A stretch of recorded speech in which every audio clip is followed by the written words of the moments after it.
ಪಡೆಯಲ್ಪಡುತ್ತದೆ. ಹುಡುಕಿದ್ರೆ ಹುಡುಕುವವನಿಗೆ ಇಡೀ ಜಗತ್ತಿನಲ್ಲಿ ಏನ್ ಬೇಕೋ ಅದೆಲ್ಲ ಸಿಗುತ್ತಂತೆ. ಸೊ ಆ ಕಾರಣಕ್ಕೆ ತಂದೆ ತಾಯಿಗಳಾದವರು ಈ ಇತಿಹಾಸವನ್ನ ಹೇಳಿಕೊಡಿ. ಶಿಕ್ಷಣದಿಂದ ಬಯಸುವುದು each child is capable of ruling this universe. ಪ್ರತಿ ಮಗುವಿಗೂ ಕೂಡ ಜಗತ್ತನ್ನಾಳುವ ಶಕ್ತಿ ಇದೆ. ರಿಮೆಂಬರ್, ಇದು ನಮಗೆ ನಮ್ಮ ಸುಂದರೇಶ್ವರ ಅನ್ಸುತ್ತೆ, ಸುಂದರೇಶ್ವರ ಅಲ್ಲ ಸರ್, ದಪ್ಪಗಿದಾರಲ್ಲ, ನೀವು IPS ಆಗಿದ್ದನ್ನ ಹೇಳಿ ಸರ್. ನನ್ನ ಕತೆ ಭರ್ಜರಿ ಸರಿಯಾಗಿ ಒಬ್ಬ ಡೈರೆಕ್ಟರ್ ಸಿಕ್ಕರೆ ಒಂದು ಮೂವಿ ಮಾಡ್ಬೋದು. ನಮಗೆ ನಾವು I have seen all the worst faces of humanity. ಒಬ್ಬ ಮನುಷ್ಯನ ಎಷ್ಟು ಕರಾಳ ಮುಖಗಳಿದೆಯೋ ನನ್ನ 21ನೇ ವಯಸ್ಸಿಗೆ ಬರುವುದರೊಳಗಾಗಿ ನಾವು ನೋಡ್ಬಿಟ್ಟಿದ್ವಿ ಆಲ್ರೆಡಿ. ಯಾಕಂದ್ರೆ ನಾನು ಮಾಡದೆ ಉಳಿದಿರುವ ಕೆಲಸಗಳೇ ಇಲ್ಲ ಇನ್ ಆಲ್ ಆಸ್ಪೆಕ್ಟ್ಸ್, ಎಲ್ಲಾ ರೀತಿಯಿಂದ. ಬಹಳ ರೆಬೆಲ್ ಇದ್ದಂಗೆ ಇದ್ವಿ ನಾವೆಲ್ಲ. ಬಹಳ ಹೆಂಗೆ ಅಂತಂದ್ರೆ ಪ್ರತಿಯೊಂದನ್ನು ಪ್ರಶ್ನೆ ಮಾಡಿದ್ವಿ, ಯಾಕೆ ಹೀಗೆ, ನನಗೂ ಅವರಿಗೆ ವ್ಯತ್ಯಾಸ ಏನು, ನನಗಿಲ್ಲದ ಏನಿದೆ, ಅವನ ಬದುಕು ಹೇಗೆ, ಹಾಗೆ ಯಾಕೆ, ನನ್ನ ಬದುಕು ಹೀಗೆ ಯಾಕೆ, ಪ್ರತಿಯೊಂದನ್ನು ಪ್ರಶ್ನೆ ಮಾಡೋದು. ಸ್ವಲ್ಪ ಓರಿಯೆಂಟೇಶನ್ ಕ್ರಾಂತಿಕಾರಿ ಇರ್ತದಲ್ಲ ಆ ತರ, ಹಾ ಹೂ ಅಂತ ಹೇಳಿ. ಸೊ ಆವಾಗ ನಮಗೆ ಈ ಗುರುಗಳು ಸಿಕ್ಕರಲ್ಲ, ಅವರು ನಮ್ಮನ್ನು ಸರಿಯಾಗಿ ಮೌಲ್ಡ್ ಮಾಡಿದರು. ಪ್ರತಿ ಮಗುವಿಗೂ ಕೂಡ ಜಗತ್ತನ್ನಾಳುವ ತಾಕತ್ತಿದೆ. ನಿನಗೆ ಯಾವುದು ತಪ್ಪು ಅನ್ಸೋದು? ಅಸ್ಪೃಶ್ಯತೆ ನಿನಗೆ ತಪ್ಪು ಅನ್ಸುತ್ತಾ? ಬಡತನ ನಿನಗೆ ಬಹಳ ಕಿರುಕುಳವನ್ನು ಕೊಡ್ತಾ ಇದೆಯಾ? ಅಸಹ್ಯತನ, ಕೀಳಿರಿಮೆ ಅಥವಾ ನಿನ್ನನ್ನು ನಿರ್ಲಕ್ಷ್ಯ ಮಾಡುವುದು ನಿನಗೆ ತುಂಬಾ ತೊಂದರೆ ಕೊಡ್ತಾ ಇದೆಯಾ? ಎಸ್, ರಾಜನಾಗು. ಹಾಗಾದ್ರೆ ಜಗತ್ತು ನೋಡಿ, ಇತಿಹಾಸ ಹೀಗಿದೆ, ಜಗತ್ತಿನ ಇತಿಹಾಸ ಹೀಗಿದೆ. ಒಬ್ಬ ಸಾಮಾನ್ಯ ಮನುಷ್ಯನು ಕೂಡ ಹೀಗಾಗಿದ್ದಾನೆ.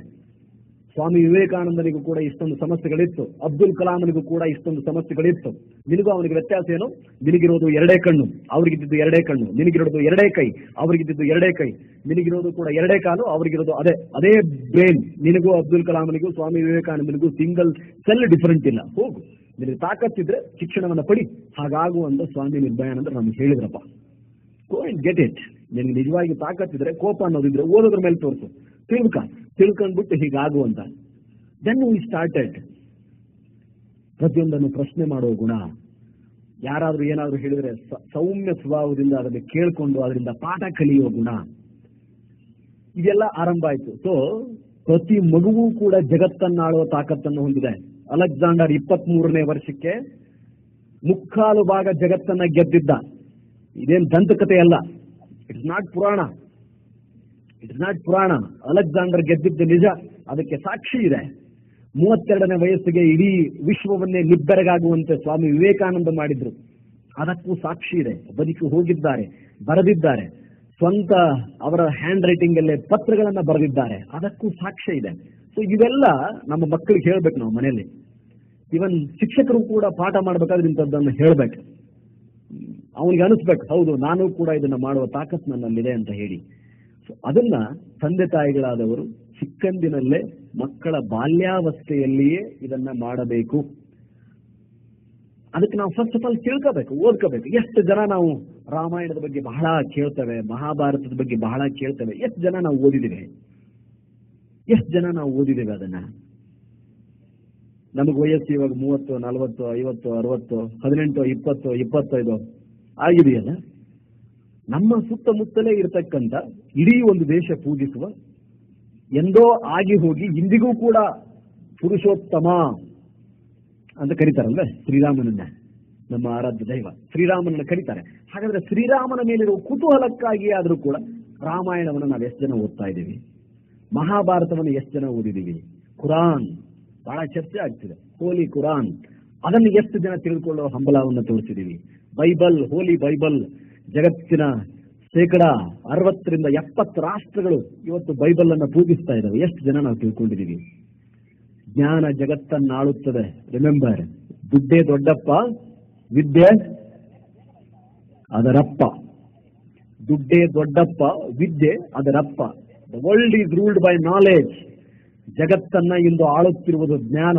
ಹಣ ಅಲ್ಲ, ಅಧಿಕಾರ ಅಲ್ಲ, ದರ್ಪ ಅಲ್ಲ, ಗತ್ತಲ್ಲ, ಟಿವಿ ಅಲ್ಲ. ಜ್ಞಾನ ಇದ್ದವನಿಗೆ ಆಟೋಮೆಟಿಕಲಿ ಇದೆಲ್ಲ ಬರ್ತದೆ. ಗತ್ತು ಬರ್ತದೆ, ಟಿವಿನೂ ಬರ್ತದೆ, ಸ್ಥಾನಮಾನನೂ ಬರ್ತದೆ, ಹಣನೂ ಬರ್ತದೆ. ಜ್ಞಾನ ಇದ್ದವನಿಗೆ. ಸೊ ಆ ಕಾರಣಕ್ಕೆ ಮನೆಯಲ್ಲಿ ಅಟ್ಲೀಸ್ಟ್ 4 ಪುಸ್ತಕಗಳನ್ನು ಇಡಿ. ಮಕ್ಕಳಿಗೆಲ್ಲ ಹೇಳ್ಕೊಡಿ. ಬೆಳಿಬೇಕಾದ್ರೆ ಮಕ್ಕಳಿಗೆ ಎಲ್ಲ ಹೇಳ್ಕೊಡ್ಬೇಕು. ಎಡಪಂಥ ಎಂದರೇನು, ಲೆಫ್ಟಿಸಮ್, ಕಮ್ಯುನಿಸಮ್ ಅಂದ್ರೆ ಏನು. ನಮ್ಮ ಯಾರಪ್ಪ ಅವರು, ಶೋಭಾ ಅಂತ ಹೇಳಲ್ಲಪ್ಪ, ಮಂಡ್ಯದಲ್ಲಿ ಯಾವ ಪರ್ಬೈಲ್, ಇಲ್ಲಿ ನಮ್ಮ ತೀರ್ಥಹಳ್ಳಿಯಲ್ಲಿ ಕೆಲವೊಂದಿಷ್ಟು ಜನ ನಕ್ಸಲೈಟ್ಸ್ ಇದ್ದಾರೆ. ಯಾಕೆ ಅವಳು ಬಂದೂಕನ್ನ ಹಿಡಿದ್ಲು? ಆ ನಕ್ಸಲ್ನ ಮಾವೋಯಿಸಮ್ ಅಂದ್ರೆ ಏನು, ಅವರ ಮೂಲಭೂತ ಉದ್ದೇಶ ಏನು, ಯಾಕಾಗ ಅವ್ರು ಹೋರಾಡ್ತಾರೆ? ಲಾಲ್ ಸಲಾಂ ಜಿಂದಾಬಾದ್, ಕೆಂಪು ಏನದು ಕ್ರಾಂತಿ ಅಮರ್ ರಹೇ ಅಂತ ಯಾಕೆ ಹೇಳ್ತಾರೆ ಅವ್ರು? ಅಟ್ಲೀಸ್ಟ್ ಕುತೂಹಲಕ್ಕಾಗಿ ಹೇಳಿ ಮಕ್ಕಳಿಗೆ ತಿಳ್ಕೊಳ್ಳಿ. ಅವರು ರೈಟ್ ಏನದು ರೈಟಿಸ್ಟ್, ಬಲಪಂಥ ಎಂದರೇನು ಹೇಳಿ. ಎಷ್ಟು ಸಂಘ ಸಂಸ್ಥೆಗಳು ಅದಕ್ಕೋಸ್ಕರ ಕೆಲಸ ಮಾಡ್ತಿದ್ದಾವೆ. ಅವರ ಮೂಲ ಉದ್ದೇಶ ಏನು, ಅವರ ಗುರಿ ಉದ್ದೇಶಗಳೇನು, ಅವ್ರು ಏನ್ ಬಯಸ್ತಾರೆ, ಅವ್ರಿಗೂ ಇವ್ರಿಗಿರುವ ವ್ಯತ್ಯಾಸ ಏನು. ಪೆಟ್ರಿಯಾಟಿಸಮ್, ನ್ಯಾಷನಲಿಸಮ್, ರಾಷ್ಟ್ರೀಯವಾದ ಇತ್ತೀಚೆಗೆ ಬಹಳಷ್ಟು ಚರ್ಚೆ ಆಗ್ತಿರತಕ್ಕಂಥ ವಿಷಯ.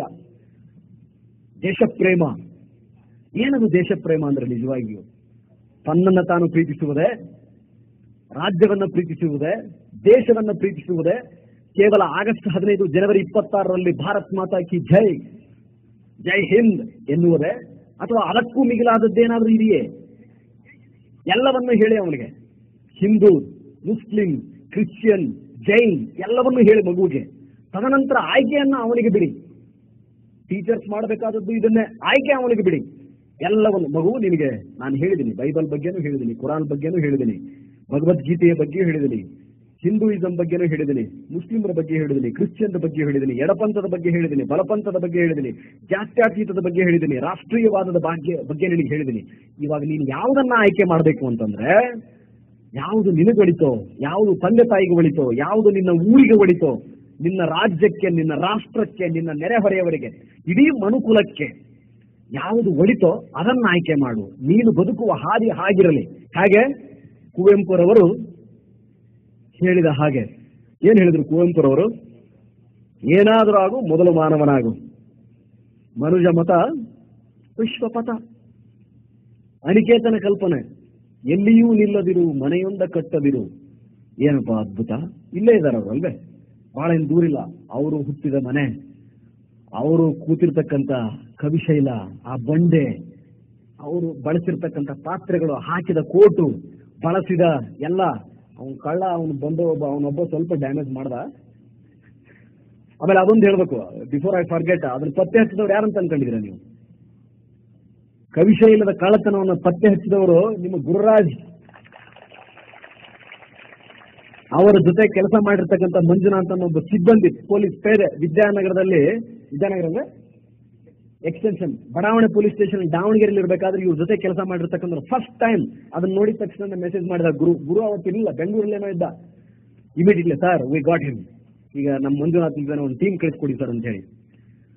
ಅವನು ರೇವಣಸಿದ್ದಯ್ಯ, ಕಾಯಕದ ರೇವಣಸಿದ್ದಯ್ಯ, ಅವನು ಕಳ್ಳತನ ಮಾಡಿದ್ದಾನೆ, ಬಿಟ್ಟರೆ ಎಲ್ಲವೂ ಆಗಿದೆ. ಹೋಗಿ ನೋಡಿಸ್ಲಿ ಮಕ್ಕಳಿಗೆ. ಮಲೆಗಳಲ್ಲಿ ಮದುಮಗಳು, ಫಸ್ಟ್ ವಾಕ್ಯ, ಪ್ರಥಮ ವಾಕ್ಯ ಏನಿದೆ? ಇಲ್ಲಿ ಯಾರೂ ಮುಖ್ಯರಲ್ಲ, ಯಾರೂ ಅಮುಖ್ಯರಲ್ಲ. ಕುವೆಂಪು ಹೇಳೋ ಮಾತದು. ಎಂತ ತತ್ವಜ್ಞಾನಿ ಸ್ವಾಮಿ ಕುವೆಂಪು. ಅವ್ರು ಹುಟ್ಟಿದ ನೆಲ ಅಂದ್ರೆ ಭೂಮಿಯ ಮೇಲೆ ಯಾರೂ ಮುಖ್ಯರಲ್ಲ, ಯಾರೂ ಅಮುಖ್ಯರಲ್ಲ. ಯಾರನ್ನೂ ಕಾರಣ ಹುಟ್ಟಿನಿಂದಾಗಿ ಅಳೆಯಬೇಡಿ, ಜಾತಿಯಿಂದ ನೋಡಬೇಡಿ, ನಿಕೃಷ್ಟ ನಿರ್ಗತಿಕ ಅಂತ ಕಾಣಬೇಡಿ. ಇಲ್ಲಿ ಯಾರೂ ಮುಖ್ಯರಲ್ಲ, ಯಾರೂ ಅಮುಖ್ಯರಲ್ಲ. ಕಾಲಚಕ್ರ ತಿರುಗ್ತಾ ಇರ್ತದೆ. ಭಗವಂತ ಮೇಲ್ಗಡೆ ನಮ್ದೆಲ್ಲರದ ಅಕೌಂಟ್ ಇಟ್ಟವನೆ. ಒಂದು ಸೇವಿಂಗ್ ಅಕೌಂಟು, ಒಂದು ಕ್ರೆಡಿಟ್ ಅಕೌಂಟು, ಒಂದು ಪಾಪದ ಅಕೌಂಟು, ಒಂದು ಪುಣ್ಯದ ಅಕೌಂಟು. ಪುಣ್ಯದ ಅಕೌಂಟು ಸೇವಿಂಗು, ಪಾಪದ ಅಕೌಂಟು ಕ್ರೆಡಿಟ್ ಆಗಿರ್ತದೆ, ಸಾಲದ ಅಕೌಂಟ್ ಅದು. ನಾವು ಮಾಡಿರ್ತಕ್ಕಂಥ ಪುಣ್ಯದ ಕೆಲಸಗಳೆಲ್ಲ ಸೇವಿಂಗ್ ಅಲ್ಲಿ ಡೆಪಾಸಿಟ್ ಆಯ್ತಾ ಹೋಯ್ತದೆ. ಭಗವಂತ ಅದಕ್ಕೆ ಕೊಟ್ಟಿರ್ತಕ್ಕಂಥ ನ್ಯಾಷನಲ್ ಬ್ಯಾಂಕ್ಗಳು ಎಷ್ಟು ಕೊಡ್ತವೆ ಬಡ್ಡಿ? ಸೇವಿಂಗ್ ಮಾಡಿದ್ದಕ್ಕೆ ಕಡಿಮೆ. ಅದೇ ಸಾಲ ತಗೊಂಡ್ಬಿಟ್ರೆ ಎಕ್ಸಾರ್ಬಿಟೆಂಟ್ ರೇಟ್ಸ್. ಪಾಪ ಮಾಡಿದ್ರೆ ಆ ರೀತಿ ನಮ್ಗೆ ಬಡ್ಡಿನೂ ಆಗ್ತಾವನೆ. ಮುಂದಿನ ಜನ್ಮ ಏನ್ ಬೇಡ, ಇದೇ ಜನ್ಮದಲ್ಲೇ ತೀರ್ಸೋ ಪರಿಸ್ಥಿತಿ ಬರ್ತದೆ. ಸೊ ಆ ಕಾರಣಕ್ಕೆ ನಾವು we are the results of our thoughts. ನಾವು ನಮ್ಮ ಆಲೋಚನೆಯ ಪ್ರತಿಫಲ.